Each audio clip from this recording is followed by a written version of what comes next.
राधे राधे, जय श्री कृष्णा। चैत्र मास की कृष्ण पक्ष की 10वीं तिथि बहुत महत्वपूर्ण होती है। यह दिन होता है दशा माता की पूजा का।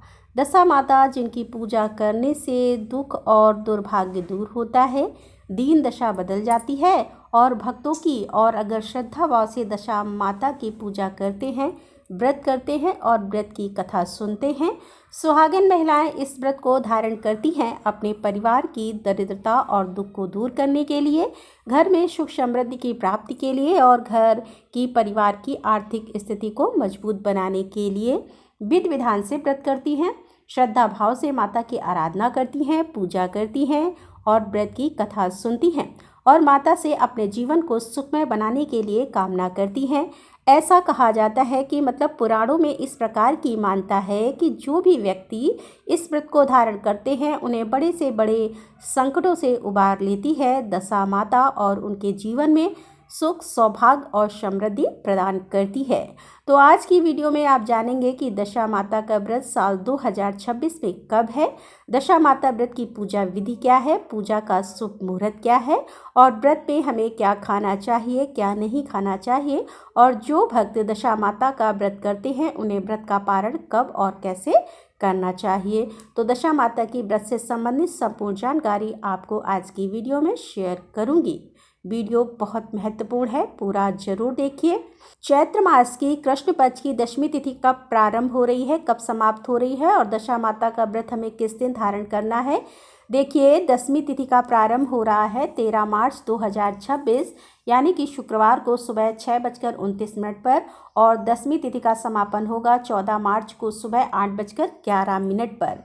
13 मार्च को यानी कि शुक्रवार के दिन पूरे दिन और रात की 10वीं तिथि आपको प्राप्त हो रही है। इसीलिए 13 मार्च 2026 शुक्रवार को दशा माता का व्रत धारण करेंगे और दशा माता की विधि विधान से पूजा करेंगे। 13 मार्च को सूर्योदय काल का समय है सुबह 6:33 पर और सूर्यास्त का समय है शाम को 6:28 पर। ब्रह्म मुहूर्त सुबह 5 बजे से 6 बजे तक है और इस दिन अभिजीत मुहूर्त रहेगा दोपहर 12:07 से दोपहर 12:55 तक। तो अभिजीत मुहूर्त में आप कोई भी शुभ कार्य कर सकते हैं। विजय मुहूर्त दोपहर में 2:30 से 3:18 तक रहेगा। और बात करें राहु काल की तो सुबह 11:01 से दोपहर 12:31 तक यह समय है राहु काल का और राहु काल में कोई भी शुभ कार्य प्रारंभ नहीं करते।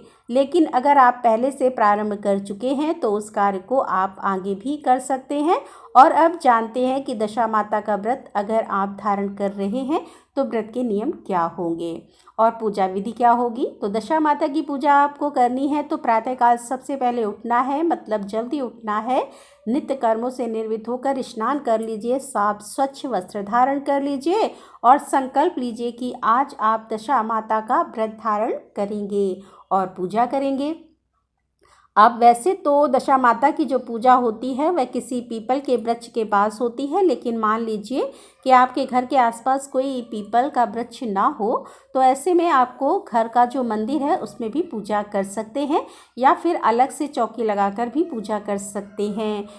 दशा माता का ध्यान करके या फिर आपके पास तस्वीर हो उनकी तो आप दशा माता का ध्यान करके पूजा कर सकते हैं। और अगर पीपल का वृक्ष मिल जाता है तब तो अत्यंत ही श्रेष्ठ है। आपको क्या करना है, सबसे पहले कलश की स्थापना करनी है। तांबे या फिर मिट्टी कलश ले लीजिए, फिर उसमें आपको थोड़ा सा कच्चा दूध लेना है और इसे फिर जल से भर दीजिए पात्र को और उसमें थोड़ा सा शहद, थोड़ा गंगा जल मिलाकर कलश की स्थापना कर लीजिए। अब इसके बाद आपको एक पत्ता लेना है, पीपल वृक्ष के पास ही हम पूजा करते हैं तो पीपल का पत्ता ले लीजिए। घर में कर रहे हैं, पीपल का पत्ता मिल जाता है तो पीपल के पत्ते का प्रयोग करेंगे, नहीं तो पान का पत्ता भी ले सकते हैं या फिर जो भी पत्ता आपके पास उपलब्ध हो या कोई पात्र हो तो पात्र में भी रख लीजिएगा।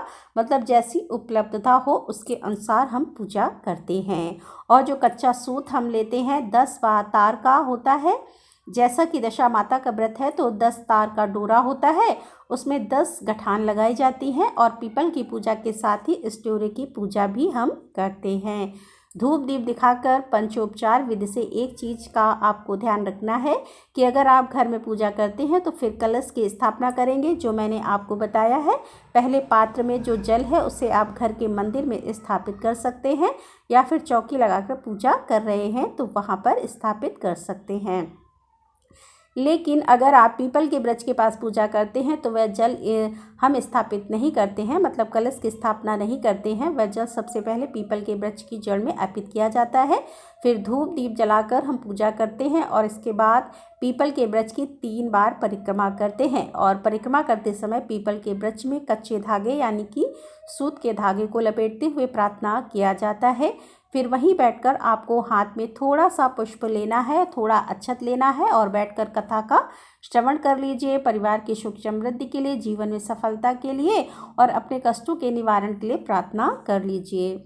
और अंत में जब आप पूजा समाप्त हो जाती है ना, तो फिर जो सूत आपको पूजा किया जाता था में जब पूजा समाप्त हो जाती है तो फिर जो सूत आपने पूजा किया था, मतलब जिस धागे की आपने पूजा की थी, उसे गले में धारण करते हैं। इसे कहा जाता है दशा माता का डोरा। अब यह साल भर पहना जाता है वैसे तो, लेकिन मान लीजिए कि आप पूरे साल नहीं पहन पाते हैं तो इसे कब उतारें। देखिए, अगर आप साल भर नहीं पहन पाते हैं तो ऐसे में वैशाख मास के शुक्ल पक्ष में किसी भी शुभ दिन को खोल सकते हैं, जैसे कि सोमवार का दिन हो, शुक्रवार का दिन हो, बुधवार का दिन हो या फिर गुरुवार का दिन हो। तो आप इस धागे को खोल लीजिएगा और फिर इस धागे को साल भर संभाल कर अपने घर में ही रखिए। फिर जब अगली बार दशा माता की पूजा आएगी तब आप इस धागे को जल प्रवाह कर सकते हैं, या फिर पीपल के वृक्ष के नीचे ही आप मिट्टी खोद कर थोड़ा सा वहाँ पर दबा सकते हैं। ठीक है, तो अब बात करें कि अगर आप व्रत करते हैं तो व्रत कब खोलना है। तो देखिए, दशा माता के व्रत में एक ही बार भोजन करते हैं, मतलब एक ही बार अनाज का सेवन आप कर सकते हैं और वह भी मीठा भोजन होता है, नमक का सेवन नहीं किया जाता। विशेष रूप से इसमें अन्न जो होता है वह गेहूँ होता है, तो आप गेहूँ की रोटी चाहें तो पूड़ी भी बना सकते हैं, लेकिन मीठे से ही खाना है, नमक नहीं खाना है। ठीक है, और एक ही बार खाना है। अब कई लोग सुबह की पूजा पूर्ण करने के बाद भी खा लेते हैं और कई स्थानों पर शाम के समय, मतलब दिन भर व्रत करके और फिर शाम को भोजन करते हैं एक समय।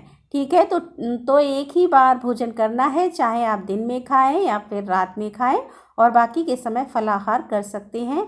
और अच्छा, दशा माता की जो पूजा होती है ना, जब आपकी पूजा पूरी हो जाए तो उसके बाद से आपको अपने घर के द्वार पर, मतलब घर का जो मेन गेट होता है ना, वहाँ पर दोनों तरफ हल्दी और कुमकुम के छापे लगाए जाते हैं। हाथ से ही लगाए जाते हैं, मतलब हाथों में ही आपको लगाना, थोड़ा सा हल्दी, थोड़ा सा कुमकुम, और इसका छापा आपको अपने घर के मुख्य द्वार पर देना है, दीवार पर, और ज़मीन पर नहीं, दीवार पर मुख्य द्वार के दोनों तरफ आपको हल्दी कुमकुम के छापे लगाने हैं।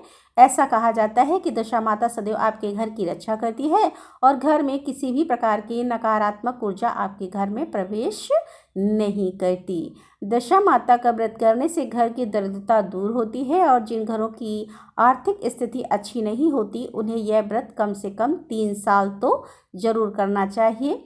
देखिए, वैसे तो कहा जाता है कि जीवन पर्यंत आपको यह व्रत करना चाहिए, लेकिन ऐसा सबके लिए संभव नहीं हो पाता है।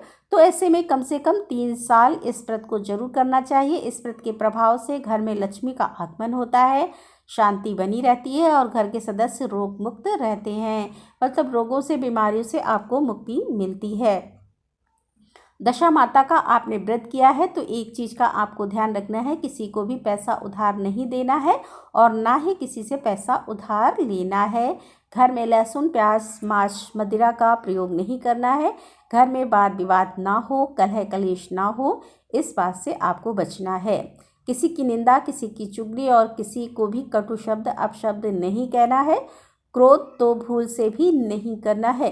तो इन सभी बातों का ध्यान रखते हुए अगर आप व्रत करते हैं, पूजा करते हैं दशा माता की, तो निश्चित ही दशा माता की कृपा से आपके जीवन की दशाएं बदल जाती हैं। कहा जाता है कि दीन दशा बदल जाती है दशा माता का व्रत करने से। हाथों में मेहंदी, पाँव में आलता और श्रृंगार करके पीपल की पूजा की जाती है। दशा माता की पूजा की जाती है और पीपल के पास आपको सुहाग की सामग्री अर्पित करनी चाहिए और यह चीज़ें आपको किसी सुहागन महिला को दान भी करनी चाहिए। दशा माता का व्रत के दिन आपको झाड़ू अवश्य खरीदना चाहिए, इसे बहुत ही शुभ माना जाता है। ऐसा कहते हैं कि इस दिन झाड़ू खरीदने से माता लक्ष्मी का साक्षात रूप से वास आपके घर में होता है और दशा माता के व्रत में घर में साफ सफाई का विशेष रूप से ध्यान रखना जाता है। तो यह कुछ विशेष बातें हैं जिनका ध्यान सबको रखना चाहिए। लेकिन हाँ, जब आप व्रत करते हैं तो अपने परिवार की परंपरा जिस प्रकार से है, जिस प्रकार से आपके घर में, आपके परिवार में दशा माता का व्रत किया जाता है, उसी प्रकार से आपको करना चाहिए। अलग अलग स्थानों में, अलग अलग परिवारों में नियम परंपराएं अलग होती हैं। तो जब हम कोई भी व्रत करते हैं तो हमारे घर की परंपरा होती है, हमारे परिवार की परंपरा होती है, हम उसी नियम का पालन करते हैं। क्योंकि कई क्षेत्र ऐसे भी हैं जहाँ पर दशा माता का व्रत पूरे 10 दिनों तक किया जाता है, मतलब चैत्र मास की कृष्ण पक्ष की प्रतिपदा तिथि से दसवीं तिथि तक, और कई स्थानों पर सिर्फ दसवीं के तिथि के ही दिन किया जाता है। तो जैसा हमारे यहाँ होता है हम उसी प्रकार से करते हैं, इस बात का हमें ध्यान रखना चाहिए। पाप मोचनी एकादशी और नवरात्र के विषय में जानना चाहते हैं तो चैनल पर वीडियो अपलोड हो चुकी है, ज़रूर देख लीजिए। वीडियो अच्छी लगी हो तो लाइक शेयर ज़रूर कीजिएगा। मिलते हैं अगले वीडियो में, तब तक के लिए राधे राधे। जय श्री कृष्णा, हर हर महादेव, जय भोलेनाथ की।